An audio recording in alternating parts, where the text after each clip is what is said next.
आज बुधवार अमावस की रात एक दीपक जला देना है। कहाँ पर दीपक जलाना है?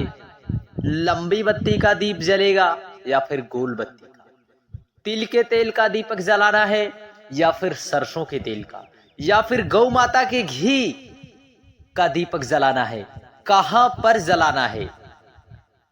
निश्चितता है अगला आने वाला अमावस्या तक आपकी जो भी मनोरथ होंगे, जो भी मनोकामना होंगे, वह निश्चित है पूर्ण जरूर होती है। क्योंकि अमावस्या की रात्रि दीपदान का हमारे शास्त्रों और पुराणों में विशेष महत्व है। क्योंकि वह दीपक कोई साधारण दीप नहीं होता। वह दीपक हमें अपने पितरों को प्रसन्न करने के निमित्त वह दीप प्रज्वलित करना होता है। श्री शिवाय नमस्तुभ्यम, हरे हर महादेव, जय महाकाल। कैसे हैं आप सब?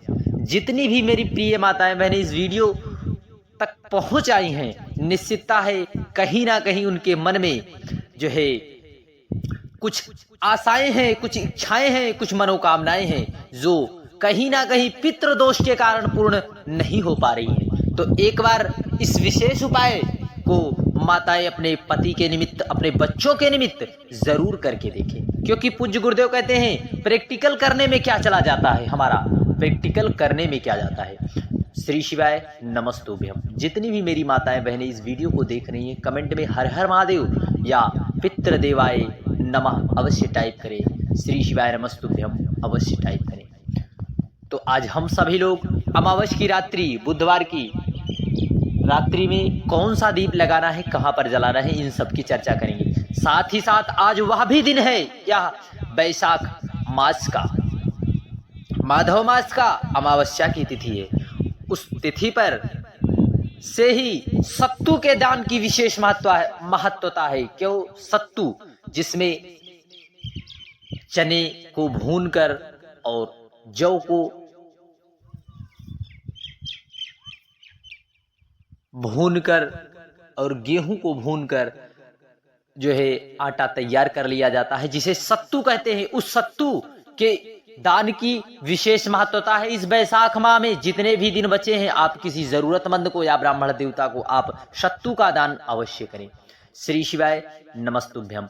तो आप सभी लोग जो है एक एक उपाय सुनते जाएं, समझते जाएं, जो आपको आसान लगे उस उपाय को आप जरूर कर लें। श्री शिवाय नमस्तुभ्यम। सर्वप्रथम आप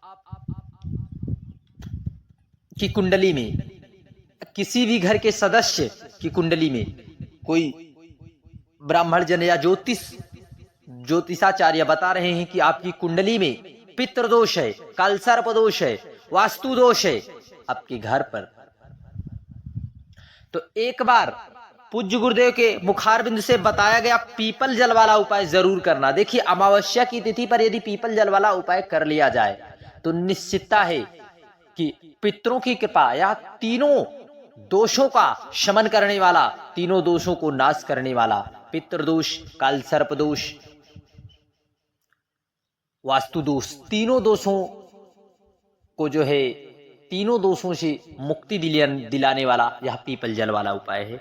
आप सभी लोग देखिए यहाँ पर पीपल के, आप जब वृक्ष के नीचे जाएंगे तो आपको यहाँ पर बूंद स्वरूप कोई जल आपको दिखाई देगा। आपको इस उपाय को रविवार के दिन छोड़कर अन्य दिनों में आप कर सकते हैं। और यदि आप आज कर रहे हैं तो निश्चितता है आप के पितृ आप पर प्रसन्न जरूर होंगे। आपको थोड़ा सा यह जल एक ही बूंद सही प्राप्त कर लेना है। प्राप्त करने के बाद इस जल को लेकर पहुंच जाना है प्रभु महादेव के मंदिर। यहाँ पर जहां पर जल नीचे गिरता है जलाधारी से, वहां पर आपको उस जल को समर्पित कर देना है, स्पर्श करा देना है। निश्चित है 2 से 3 बार आप करके देखिए, पितरों की कृपा आप पर जरूर होगी। आपके बच्चों और आपके पति जो धन कमाने के लिए बाहर गए हैं, किसी ना किसी व्यवधान के कारण जो है धन नहीं कमा पा रहे हैं, तो निश्चित है धन संपदा के स्रोत जरूर बढ़ेंगे। श्री शिवाय नमस्तुभ्यम, हरे हर महादेव, जय महाकाल। बढ़ते हैं, आज अमावस की रात्रि कौन सा दीप जलाना है। देखिए आपको इस प्रकार से एक दीपक प्रज्वलित करना है। लेकिन बहुत से लोग यह संशय में रहते हैं मेरी माताएं कि हमारे पास तो इस प्रकार के दीपक है ही नहीं, हम कैसे उपाय करें। हम कैसे उपाय करें? देखिए, आपको इस प्रकार से लेना है आटा, बिना नमक का आटा हो, उससे आपको एक दीप तैयार करना है।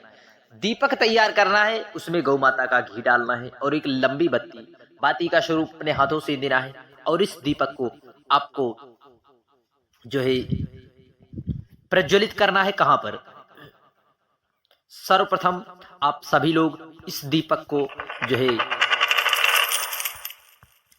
नदी, तालाब, कुआं, बावड़ी, आप ध्यान रखना, नदी, तालाब, कुआं, बावड़ी, आपको इस दीपक को जो है अमावस की रात में प्रज्वलित करना है, क्योंकि अमावस्या की रात्रि हमारे पितरों को समर्पित है।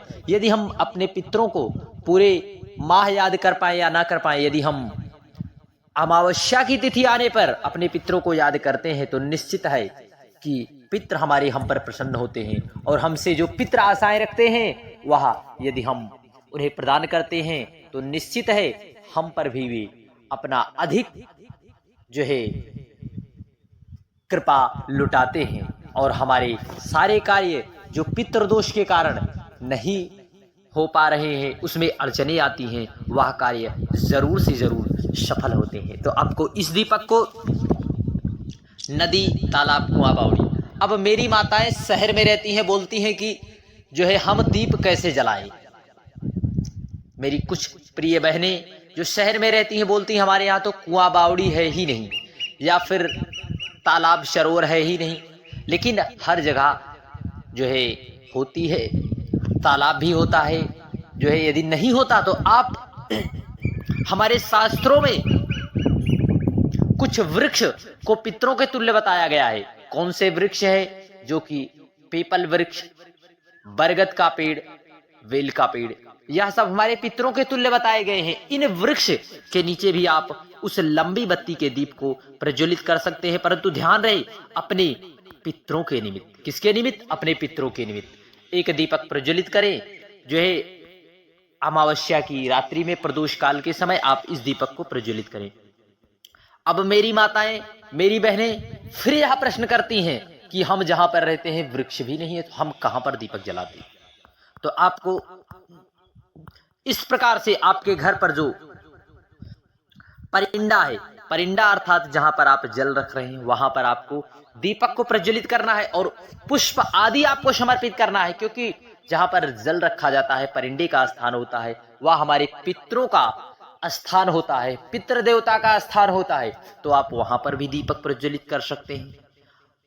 अब माताएं कहेंगी कि हमारे तो जो है घर में आरओ लगा है, तो जहां पर भी जल रखने का स्थान होता है वहां पर पितरों का निवास होता है।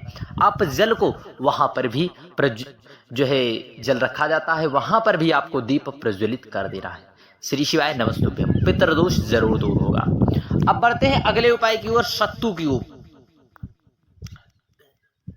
देखिए, इसमें गेहूं की दाल, इसमें गेहूं, चने को भून लिया जाता है और भूनने के बाद पीसकर इस तरह से सत्तू बनाया जाता है। सत्तू जो कि इस वैशाख मास में सत्तू के दान की विशेष ही महत्वता है माधव मास में। और साथ ही साथ आप सत्तू को लोग बड़े ही प्रसन्नचित भाव से, इतना लोगों को प्रिय है इसे सत्तू पीते भी हैं और सत्तू खाते भी हैं। तो आप किसी भी जरूरतमंद को सत्तू का दान जरूर करें और थोड़ा सा सत्तू जो है प्रभु महादेव के मंदिर में जाकर थोड़ा सा समर्पित करें। और यदि बाबा महादेव के मंदिर में जाकर यदि सत्तू का दान किया जाता है तो निश्चित है कि भगवान देवाधिदेव महादेव हम पर प्रसन्न होते हैं और भगवान श्री हरि नारायण विष्णु भी। तो आपको सत्तू का दान इस माधव मास में जरूर कर देना है। जितने भी दिन बचे हैं, जो भी आपके पास सत्तू है, सत्तू बनावे और सत्तू का दान किसी जरूरतमंद को जरूर देवे। श्री शिवाय नमस्तुभ्यम। हर हर महादेव। जय महाकाल। वीडियो की जानकारी उपयोगी लगे चैनल को सब्सक्राइब कर कमेंट में हर हर महादेव लिखना ना भूलिए। जय।